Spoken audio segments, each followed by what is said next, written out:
Hi friends, Carol here. So today is September 9th, and we're coming up on the 17-year anniversary of the planes crashing into the Twin Towers in New York City on September 11th. I've been told multiple times by multiple people that I should share stories that I have. So I was on active duty in the United States Navy in 2001, and I was stationed in Norfolk, Virginia at Helicopter Squadron. I was also about 4.5, 5 months pregnant with my first child. On the morning of September 11th, I was in Dork, just like every other good sailor, doing my job that I was assigned, which at the time was office work because I was not allowed to work as a mechanic at that point in my pregnancy. And, going about my business, I noticed that the officers around, because I was up in the officer country, so that means up in the offices, were a little bit more agitated than normal. They were just doing, there was frenetic energy going on. I mean, they weren't mad or anything at any of the sailors. It was just kind of a something's up vibe. I remember my lieutenant commander, female, came in, and she looked at myself and my equally pregnant coworker next to me, and she said, "Do you two know what's going on?" And of course, we didn't know because we didn't have television or radio going on in the work center. And this was kind of before the instant news of the internet. I mean, it was there, but it wasn't. And we weren't actually allowed to be on those websites during the day. So the lieutenant commander brought out her radio because she had one in her office. And after, mind you, she told us about the first plane hitting and what was going on base. So for those of you who don't know, when a big terrorist attack, small terrorist attack, local, national, doesn't matter, happens, then military base policies are to increase security and to do various levels of things depending on what's happening. Obviously, this was a national level threat. By this time, they knew about they didn't know about the third plane yet, but they did know about the second plane because it was gone off course. But they didn't know where it was going. And at least I think they knew about it. They might not have. But the base goes into security protocols, which can mean a lot of different things. It can mean that everything gets closed down, no entry in, no exit out. It can mean a complete recall of all personnel to base, which, by the way, is a pain in the butt to deal with, along with no exit in, no exiting out. And so there was things going on. Communications were cut for everyone but the commanding officers, so the phones didn't work, which my colleague and I actually knew that one because I was trying to call my husband because we were going to have lunch, and, well, my ex-husband now, but we were going to have lunch that day on base, and I couldn't get through. Okay, that's weird. So I tried my friend's cell phone because she had a cell phone. This was still all they were new and neat. But even that, there was limited lines available, so we couldn't get out. Nobody could get out, communication-wise. So the lieutenant commander brought her radio out, turned it to one of the local stations that was covering, which pretty much they all were at this point. And she told us what was going on for us, work-wise.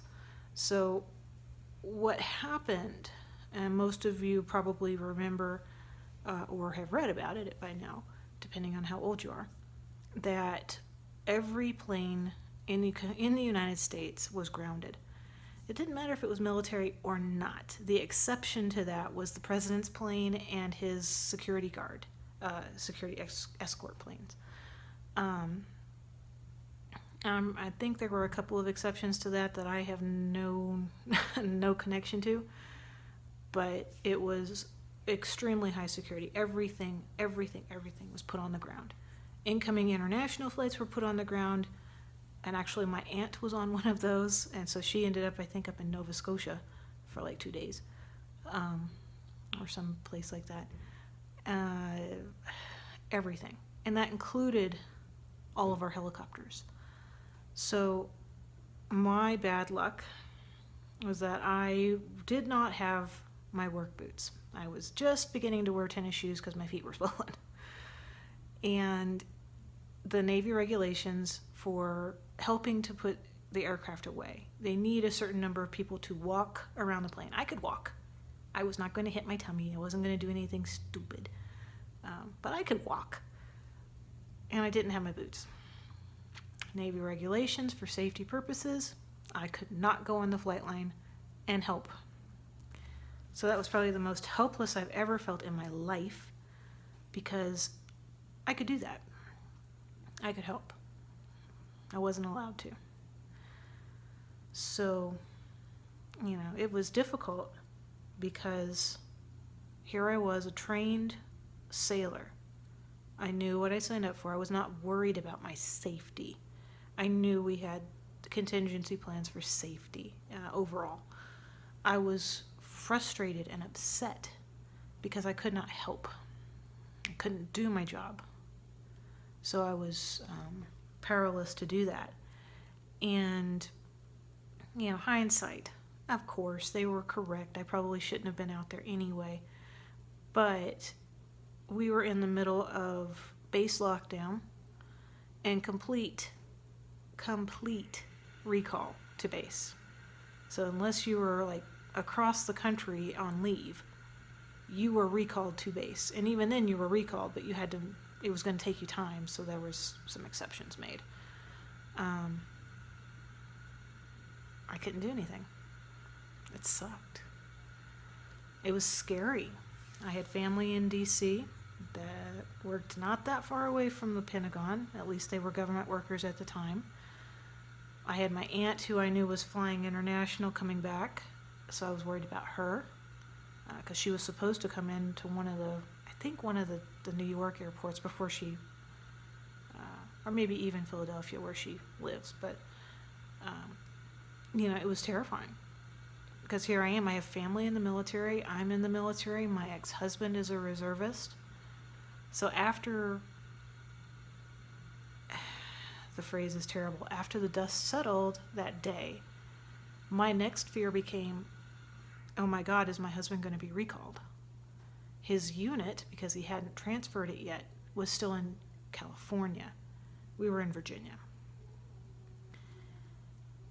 And like so many others, he was indeed recalled and sent to Japan, of all places, to stand security on a little bitty base.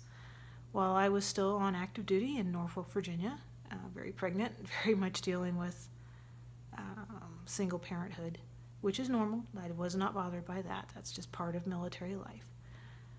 When you have to deal with deployments and such, that's just part and parcel for what you sign on for. But 9/11 changed the environment in which I served. No longer was it quite as relaxed. We were all trained for security. It's all part of basic training. But it changes when it becomes real, when something happens and it really affects your daily life. It went from a more relaxed work environment to everything was checked. Everything. Vehicles, person, anything and everything. If it was in any way a question, things were checked, as it should have been.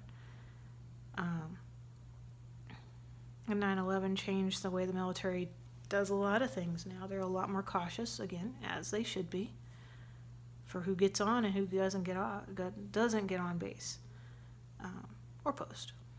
Gotta call out for my Army guys. So those of you who have served since 9/11, thank you. Those of you who served before 9/11, thank you. The first responders in New York deserve everyone's thanks. Those families that lost their service person, whether it's a firefighter, policeman, paramedic, EMT, it doesn't matter. Many, many, many people were lost that day. You know, the families in the planes, the families that were left behind from the people who perished from the towers and the Pentagon. These are no joke things. So, you know, it's serious. 9/11 is not an easy thing for young people to understand. They didn't live through it. It's no different than my generation trying to understand Pearl Harbor. You know, we didn't live through it. We lived through something very similar, but we didn't live through that. So, you know, my town has a field of remembrance where they put out something like 3,000 plus flags. That's pretty darn huge. And a lot of the young people, you know, people who weren't even a twinkle yet at that time period, were involved in that. So it's important. Remember the people who work to keep you safe. Firefighters, policemen, paramedics, EMTs, military. We're all here to keep you safe. So, to my brothers and sisters out there, be safe. Thanks for watching Carol's Catch-All. Take care.